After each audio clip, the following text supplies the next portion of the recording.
Goeiedag luisteraars, welkom by Radio Rugby se weeklikse joernaalprogram. Ek is Marissa Smith, Simon Rickert sluit ook later by ons aan. Voor ons afskop bedank ons graag ons borge Kira Vallies en Crisp Fiber. Besoek gerus hulle webtuiste of sosiale media bladsye op Facebook en Instagram.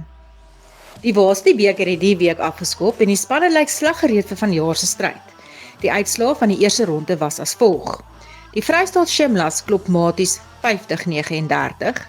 Die Noordwes Universiteit Arende klop Isaacs 59-42. Universiteit van Johannesburg sit Emmerys ore aan met 61-41 en Tuks neem wraak vir verlede jaar se halfeindstryd deur die Aatjies van Kaapstad met 38-22 te klop. Baie van ons luisteraars sou opgemerk het dat al die jaar 'n nuwe reël by die Varsity beker toegepas word. Dit is die tikskoppie of skopreël. Sodra 'n 3 aangeteken is, het die span 20 sekondes om te besluit tussen 'n tikskoppie of die verdoelskop. Wat gebeur as hulle die tikskoppie kies? Die spel hervat vanaf die 22 meter in lyn met waar die 3 aangeteken is. Die verdedigende span moet 10 meter terugtrek. Die aanvallende span het dan 120 sekondes om te probeer punte aanteken. Geen scrums, lynstane of skepdoele word gedurende hierdie tydperk toegelaat nie. As die aanvallende span besit verloor of 'n oortreding begaan, eindig die geleentheid onmiddellik. As die verdedigende span die bal wen en punte aanteken gedurende daardie 2 minuut venster, verdien hulle self 5 punte. Elke span mag die tikskop opsie slegs 2 keer per helfte gebruik. In die geval van 'n strafdrie en die span kies die tikskoppie, is die outomatiese omskakeling na 7 punte nie van toepassing nie. Die 3 is dan 5 punte werd met die geleentheid om 5 meer met die tikskoppie by te voeg. Hierdie gaan die Varsity beker lekker interessant en opwindend hou en natuurlik gaan ons groot tellings sien. In Pick n Pay Vroue Super 1 Liga nuus is dit baie duidelik na verlede naweek se eerste ronde dat die Isuzu Bulls Daisies nie sommer hulle titel as verdedigende kampioene gaan afstaan nie. Hoewel die spanne van die DHL Weselike Provinsie en Boland Dames baie beïndruk het, was dit egter die OP Queens wat vir 'n verrassing gesorg het deur die Goue Leeu's in Alberton te klop. Komende naweek se wedstrydbepalings is dan as volg. Die Sharks en die Bulls Daisies ontmoet in Durban. DHL Weselike Provinsie en die Goue Leeu's sien mekaar in Bellville. Sanlam Boland Dames speel gasvrou vir Grens in Wellington en die Vrystaat pak die OP Queens in Bloemfontein. Met opwindende jong spelers soos Jolene Haas en Lee Jane Harris van die OP Queens, beloof hierdie reeks om nog lekker opwindend en interessant te raak.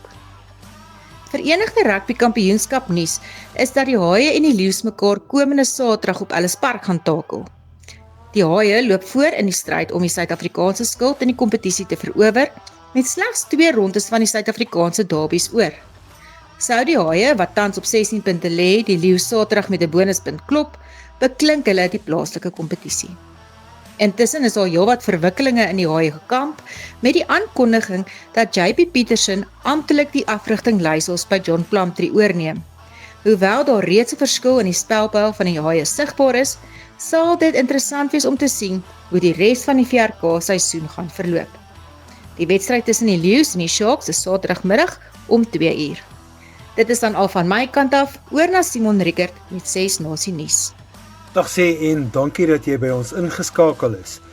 Ons gesels in hierdie segment oor 6 Nasies rugby en dis belangrik vir Suid-Afrika, ek sê dit elke week, want ons gaan teen hierdie mense speel binnekort in die winter van Suid-Afrika, kom kuier die noordelike halfrond se manne. Nou hier is jou vooruitsig vir hierdie naweek, 21-22 Februarie, dis ronde 3 van hierdie 2026 toernooi.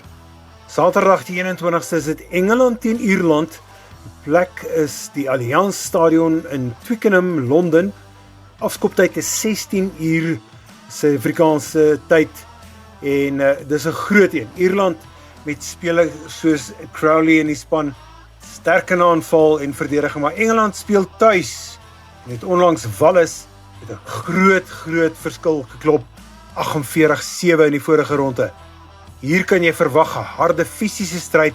Ierland is die gunsteling vir 'n oorwinning, maar Engeland kan met tuisvoordeel verras.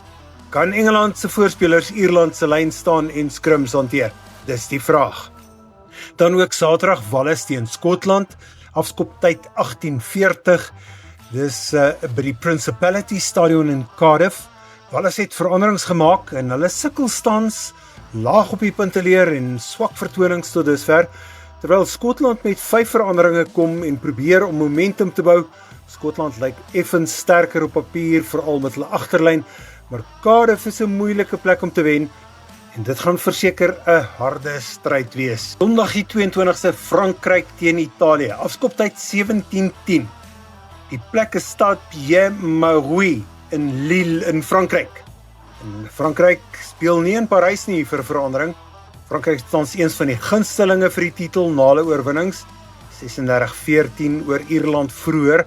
Hulle is dominant in alle areas, hulle speel volledige rugby. Italië het daarenteen verrassend gewen oor Skotland, 18-15, so hulle speel met selfvertroue, maar Frankryk, dink ek, kan hierdie een wen.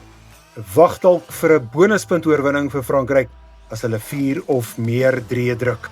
Ter opsomming, hier is dit waarvoor jy na kan uitkyk. Dis Engeland teen Ierland, 16:10 Suid-Afrikaanse tyd. Die skeieregter is Andrea Piardi van Italië. Hy word bygestaan deur Pierre Bousset van Frankryk en Gianluca Gnecchi van Italië. Die TV-skeieregter is Matteo Leperini. Wales teen Skotland, 18:40. Skeieregter is Matthew Carley van Engeland. Hy word bygestaan deur Carl Dickinson van Engeland en Adam Leal, ook van Engeland. Die TV-skeieregter is Ian Tempest, ook van Engeland. En dan die laaste wedstryd, die Stade Pierre-Mauroy in Lille, 17:10 is die afskoptyd.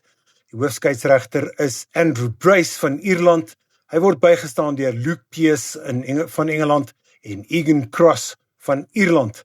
Die TV-skeieregter is Ollie Hodges, ook van Ierland. Dankie dat jy saam geluister het. Ons sê dankie vir ons borge, Kira Ferries en Crisp Fiber, ons internetverskaffer. Gaan kyk op ons Facebookblad. Dit is Radio Rugby. Gaan like ons, as jy nog nie daar was nie. Ons het baie interessante inligting. Dankie ook vir ons tegniese man, MW Welman, van Megafoon Sport. Ek groet namens die span, tot 'n volgende keer.